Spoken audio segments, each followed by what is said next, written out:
Muy buenos días amigos, hermanos, compañeros. Muchas gracias por sintonizarnos a otro programa más de grupos pequeños en mi canal. Y hoy corresponde al miércoles 25 de enero del 2023 en apoyo para los grupos pequeños en sus reuniones que tengan que vayan a tomar algún estudio bíblico. Pues aquí hay un estudio bíblico que ustedes pueden eh, colocar y pausando, ir analizando lo que corresponde el día de hoy, el tema 4, las claves para interpretar correctamente las escrituras. Les agradecemos su compañía y vamos a hacer una corta oración para pedirle a Dios su bendición. Querido Dios y Padre, bendito sea tu nombre. Gracias te damos porque nos permites grabar y, y llevar este mensaje a tus hermanos, a tus hijos, donde quiera que estén, donde quiera que sintonicen este tema, sea para honra y gloria de tu nombre y para beneficio de nuestras vidas. En el nombre de Jesús. Amén. Continuamos, hermanos, entonando las estrofas del himno o del canto tema ya de los grupos pequeños.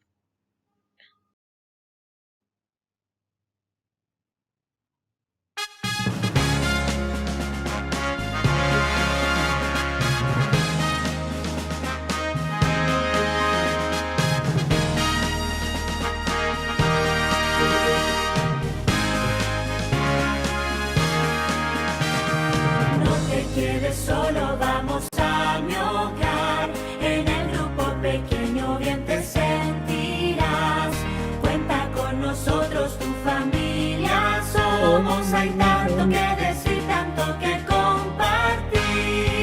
Grupos pequeños, estudiando su palabra, así que vencerán. Grupos pequeños, mis amigos a mi Cristo podrán conocer. Grupos pequeños, nos acercará a Jesús y nos hará crecer. Grupos pequeños, grandes bendiciones. Te conoceré, tú me conocerás. Tus alegrías y aflicciones compartirás. Llenaremos de alegría el corazón con bellas alabanzas para el Creador.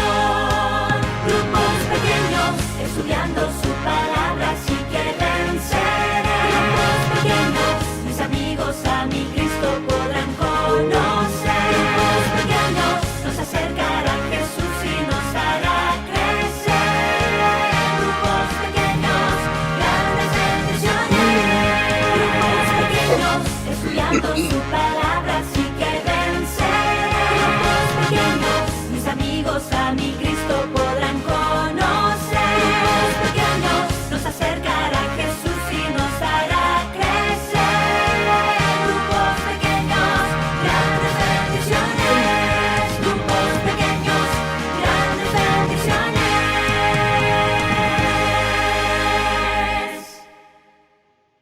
Amén. Que este sea el título, que ese sea el canto que ustedes usen en sus grupos pequeños, que haya grandes bendiciones en sus reuniones. Muy bien, hermanos, vamos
Antes de iniciar el tema, antes de iniciar la, la reflexión, quisiera hacer una actividad como la hemos hecho, la hemos sugerido constantemente.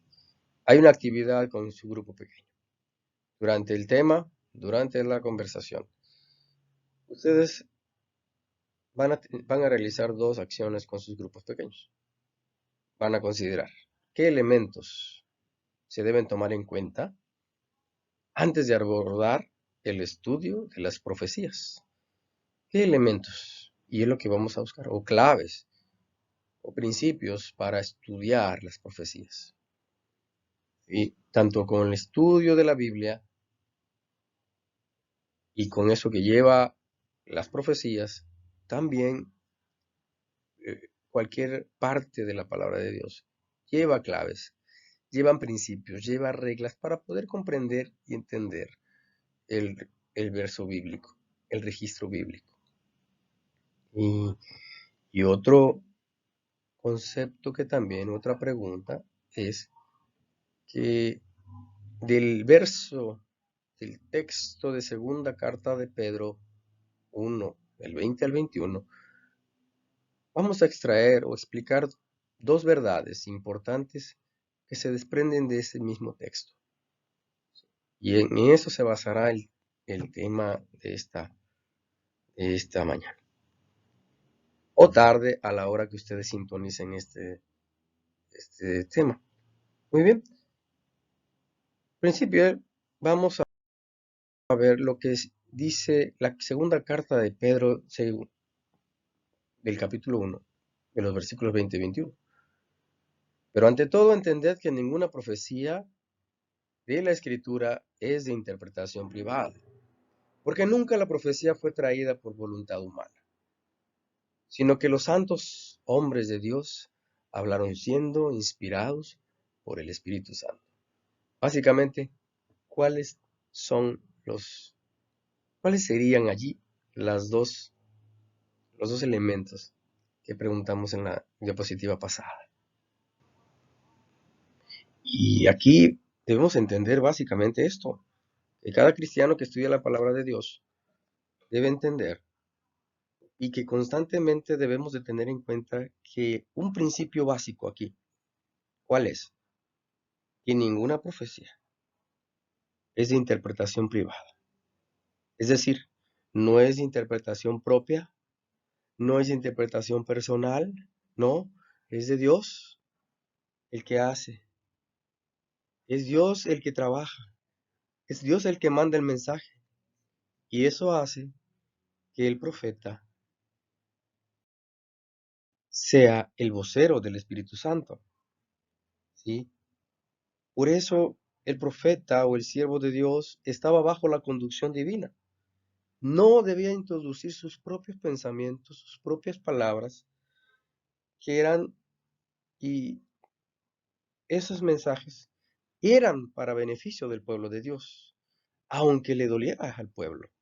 Porque vamos a ver algunas profecías que los profetas no querían decir, porque traían algún tipo de juicio, algún tipo de castigo en el tiempo bíblico. Pero lo tenían que dar porque ellos eran el vocero del Espíritu Santo, ¿sí? Entonces esos son dos elementos aquí que encontramos. No era de interpretación privada porque eran inspirados a través del Espíritu Santo, ¿sí? Encontramos que hay dos tipos, en la naturaleza de las profecías bíblicas encontramos una clasificación que son dos, entran en dos partes.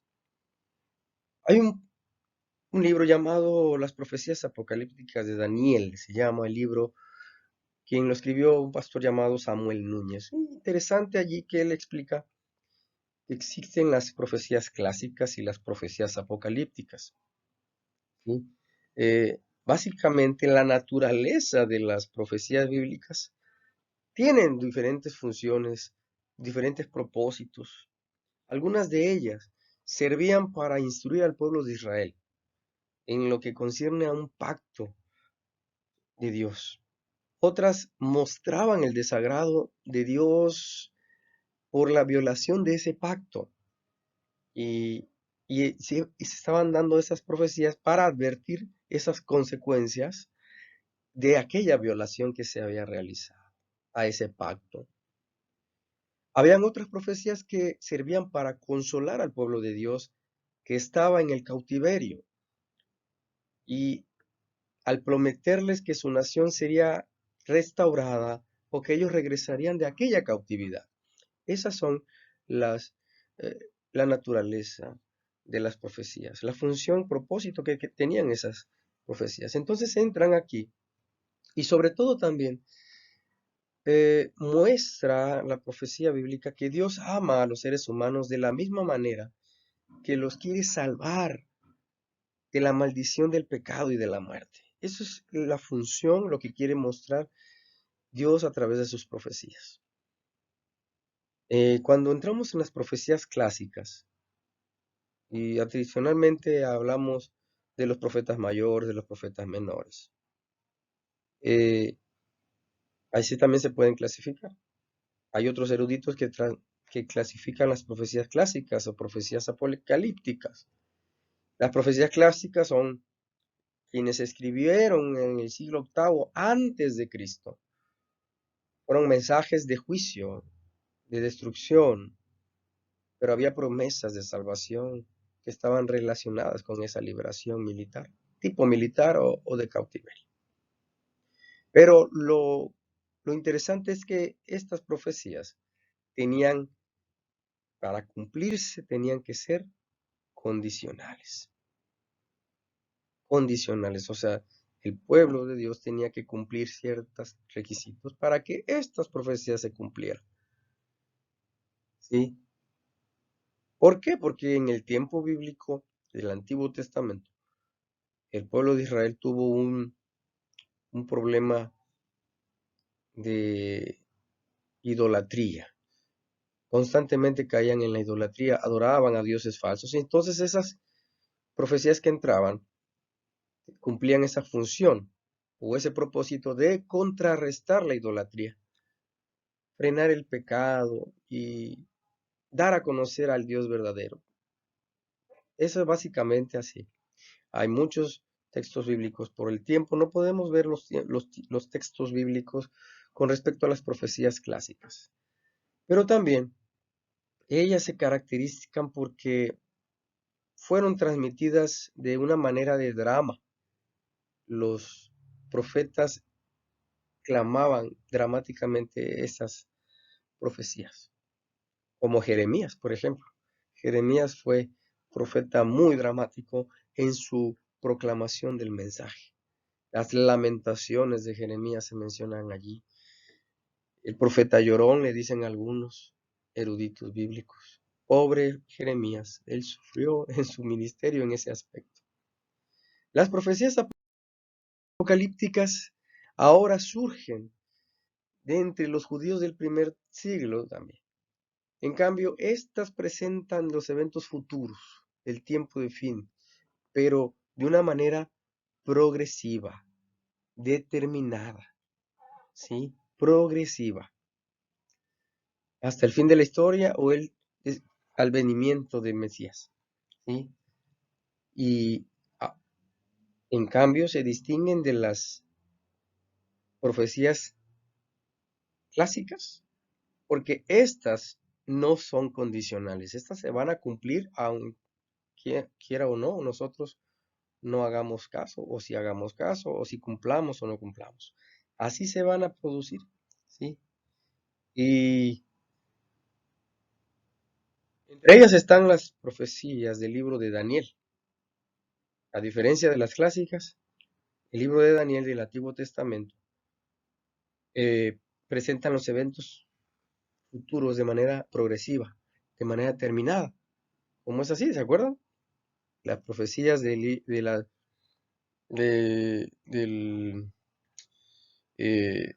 estatua de Daniel.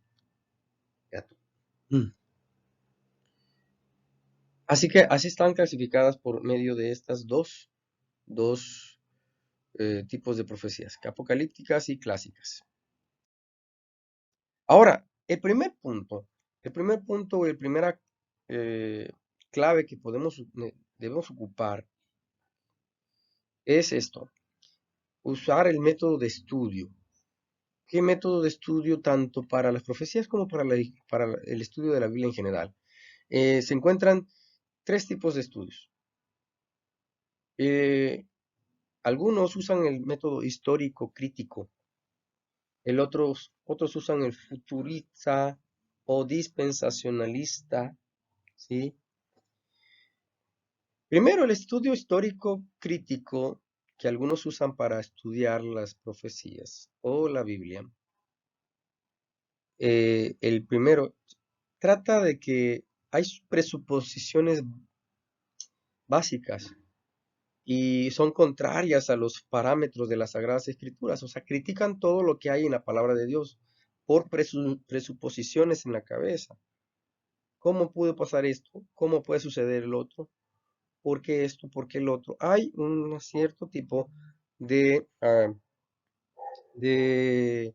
presuposiciones que generan muchas críticas con respecto al texto literario, ¿sí? O a veces se ocupa el razonamiento. La futurista y dispensacionalista también habla acerca del futuro, que igual supone que Dios tiene dos pueblos en la tierra y todo será hasta el futuro, todo se va a cumplir en el futuro. Y bueno, eh, hay otra presuposición allí. Y al usar este tipo de métodos de estudio, no ayudarán y no son convenientes cuando se interpretan las escrituras o las profecías, porque se entra en una presuposición que generará dudas con respecto al texto bíblico. Tranquilo. Pero tenemos otro método de estudio llamado histórico gramático o bíblico gramatical, que este método histórico gramático teológico también podemos conocerlo así, o método histórico bíblico, otros lo conocen de esa manera, toma en cuenta mucho la naturaleza del lenguaje humano, la naturaleza de las profecías bíblicas, el lenguaje del texto bíblico, el tiempo en que vivió el autor, ¿sí? El contexto inmediato de las palabras analizadas, contexto inmediato de las palabras ahí, analizadas con respecto a su origen, con respecto a su raíz, ¿sí? Y las palabras encontradas. Todo ese contexto hace y nos ayuda a entender lo que vemos abajo, que la Biblia será siempre su propio intérprete y que el texto de la Biblia se debe de entender de manera literal, a no ser que sea de una figura o un símbolo. Con respecto a los otros tipos de métodos de estudio, aunque sea algo literal, aunque sea algo eh, que haya pasado de verdad, se toma de manera simbólica, se toma de manera alegórica, y ahí es cuando ya entra en conflicto estos otros dos métodos de estudio, ¿sí? Este primero entonces es así, el histórico gramático o histórico bíblico. Y bueno, continuando con la siguiente parte, tenemos que encontrar ahora el principio día por año, o uno de los principios que vamos a ver muy constantemente en las profecías bíblicas y debemos de tener muy en cuenta para poder comprender algunos pasajes bíblicos que vendrán más adelante en los estudios bíblicos. En lenguaje normal, en lenguaje literal, principio día por año, ¿qué significa? Que un día equivale a un año. Así de sencillo. Si ustedes gustan, pueden poner pausa en el video y lean Números 14:34, Ezequiel 4:6, Levítico 25:8 y Apocalipsis 11:3. Allí se establece el principio día por año. En Números, en Ezequiel se manejó un tipo de profecía para el pueblo de Israel, como cuando hablaban de los 40 días en el desierto, estuvieron 40 días haciendo algo, pues desafortunadamente no tuvieron fe en Dios, en sus promesas, y Dios les dijo, bueno, un día por año estarán en el desierto, porque no hicieron esta parte. 40 años tuvieron que vagar en el desierto por esa condición. Pero Dios así le manejó 40 días, un día por año, así menciona uno de estos versículos. Pero es importante que iremos comprendiendo que en el libro de Daniel y tanto en el libro del Apocalipsis, el cumplimiento de algunas profecías se basa en periodos de tiempo. Hay profecías de tiempo, cuando vamos a escuchar 1260, 1290, 1335 días o 2300 días. Ay, ¿cómo es eso? ¿Cómo es eso? Entonces, esas profecías o esos elementos se tienen que interpretar con este principio. En vez de ser, como dice la Biblia, allí es 1230, 1000 o 2300 días. Se entiende en lenguaje simbólico que son años literales. Ninguna iglesia puede afirmar que interpreta de una forma correcta las profecías mientras no le dé un valor a estos periodos de tiempo. Vamos a encontrar desafortunadamente en otros conceptos de otros grupos religiosos que no apoyan esta parte, pero iremos viendo cómo la historia se conjuga, cómo la iglesia la historia va a corroborar. Estas profecías en las que se habla de tiempo o se hace periodos de tiempo, esas referencias se transmitieron en un lenguaje simbólico, ¿sí? Estos periodos de tiempo que hemos mencionado se deben entender como días, no como días normales de 24 horas, sino como años, ¿sí? Así que ustedes pueden estudiar y leer estos versículos bíblicos que se encuentran aquí. Otro concepto u otro principio bíblico es atender a las cronologías y a las fechas, ¿sí? Para tener algo como entenderlo o cómo conocer cuando hace referencia acerca de las fechas. Ciertamente, cuando es muy importante tener en cuenta el concepto o la sigla AC o DC, antes de Cristo o después de Cristo, ¿sí? Antes de Cristo, las fechas son de manera descendente, están bajando del número mayor al número menor. Después de Cristo va de manera ascendente, va subiendo los números, ¿sí? Al abordarlos cronológicamente, vamos a detectar personajes históricos que están relacionados con la profecía bíblica.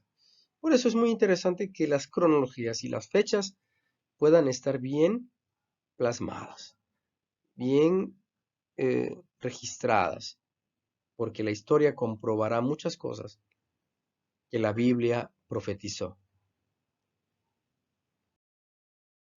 La simbología es otro principio bíblico aquí. Es una rama esta parte. Tanto los libros de Daniel como del Apocalipsis están saturados de símbolos proféticos, pero estos no pueden quedar librados a nuestra imaginación, a lo que nosotros nos imaginemos qué significan estas imágenes. Debemos permitir que la misma Biblia nos ayude a interpretar estos símbolos. Y vamos a ir viéndolos. En la imagen ustedes pueden ver una imagen de una estatua y otra columna con animales, bestias, cuernos. Y cada elemento, cada parte de la estatua, como cada animal allí representado. Cada uno de ellos tienen un símbolo o representación de algún reino o de algún sistema, ¿sí? Cuando la Biblia habla de algún animal o algunos, si se quiere hacer referencia a algún rey o algún reino, siempre va a manejar eh, el símbolo de algún animal. Puede usar otro símbolo, pero la misma Biblia te va a dar la respuesta después. No está sujeto a que nosotros nos imaginemos qué significa. Y hay personas se sienten ofendidos porque la Biblia maneja este elemento o este símbolo de animal con alguien. ¿Sí? Jesús fue simbolizado por un animal, o por dos animales, por tres. El Cordero de Dios simbolizaba a Jesucristo, pero como ya un rey, como ya que viene a defender a su pueblo, también Jesús es simbolizado como el león de la tribu de Judá. Así que vamos a ver muchas simbologías dentro de dentro de estas profecías. ¿Sí? Perfecto. Continuamos entonces con el siguiente concepto o el siguiente principio que... bueno, aquí tenemos, perdón, otro ejemplo acerca de lo que los números también que se encuentran, los números son simbólicos, ¿sí? Y en Apocalipsis vamos a encontrar un número interesante, el número 7. El número 7 está expresado aquí de manera mm, de bastantes números, bastantes referencias, pero encontramos iglesias, espíritus, candelabros, estrellas, todos esos son elementos y son símbolos. Y estudiando esta parte vamos a conocer a qué simbolizan las estrellas y los candelabros tienen un símbolo y significan algo. Pero los números también son importantes para ir comprendiendo. Solamente como referencia, como ejemplo, el número 7 aquí representa simbólicamente plenitud, totalidad, ¿sí? Y ahí lo iremos conociendo poco a poco. Por eso vamos desmenuzando de a poquito las profecías bíblicas. Otro concepto que debemos de entender o principio que debemos apoyar aquí es que el libro de Daniel y el libro de Apocalipsis deben estudiarse en conjunto, no uno separado del otro. Apocalipsis está muy plagado también de simbología, de literatura, y que tenemos que ir conociendo partes, elementos que se ven en el Antiguo Testamento para tener esa referencia y ese concepto. Porque si no tenemos esa referencia del Antiguo Testamento, de algunos elementos del santuario, por ejemplo, de las trompetas, qué significaban las trompetas, ¿sí? Pues será muy complicado comprender estas profecías. Claro, hay muchos libros que nos ayudan a entender esta parte. Libros que sean buenos, que tengan ese criterio acerca de la relación de la historia y con el género gramatical allí y la teología correctamente aplicada. Otro elemento que podemos encontrar es ese, estudiarlo así a la par. Porque la hermana en Testimonios para Ministros dice, estudiar el Apocalipsis en relación con Daniel porque la historia se repetirá y nosotros con todas nuestras ventajas religiosas deberíamos saber hoy mucho más de lo que sabemos. Tenemos mucha referencia, mucha historia ya nosotros para poder compartir, para poder estudiar, para poder relacionarnos con estos elementos. Muy bien. Ya casi estamos terminando y me gustaría que reflexionáramos en el Salmo 119, 18. El Salmo 119 habla de la ley de Dios. Habla de la ley de Dios. Esta versión de la Nueva Traducción Viviente dice: abre mis ojos para que vea las verdades de las maravillosas que hay en tus enseñanzas. Al abrir la palabra de Dios hay verdades maravillosas en las enseñanzas de la palabra de Dios. Hay maravillosas enseñanzas. Otras versiones hablan sobre: abre mis ojos para que vea lo maravilloso de tu ley. Pero son enseñanzas, la ley nos enseña de Dios. ¿Cuál es el elemento que podemos encontrar aquí? De manera de conclusión es que nunca se debe estudiar la Biblia sin oración principalmente. Nunca. Sin oración, no es, porque ahí viene Dios, sus ángeles nos apoyarán, nos instruirán. Si no, si creemos y pensamos que por nuestra gran capacidad lo vamos a entender, a veces las cosas bíblicas, el tema bíblico es muy denso para las personas que son consideradas sabios de este mundo. No lo lograrán entender. Y los más sencillos de este mundo lo logran entender. Porque los más sencillos se dejan instruir por Dios a través de la oración. No nos sintamos autosuficientes. Porque los santos ángeles tienen esa misión de influir en los corazones para que comprendamos la palabra de Dios. No tengamos temor, no tengamos miedo en pedirle a Dios su dirección. ¿Sí? Las profecías nos amonestan. Sus promesas nos darán vigor y nos animan para seguir adelante.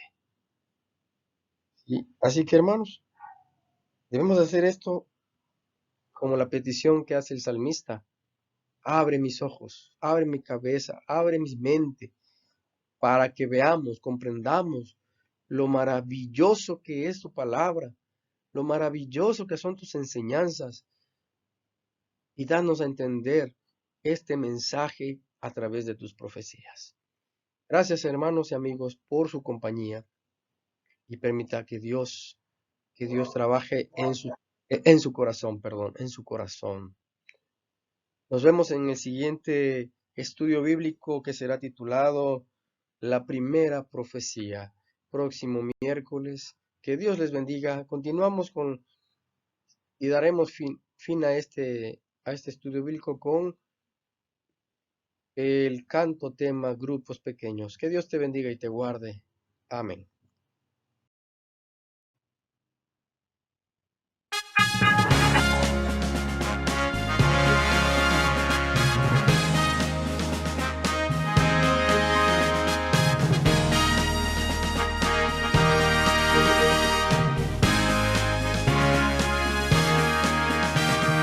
No te quedes solo, vamos a mi hogar en el grupo pequeño.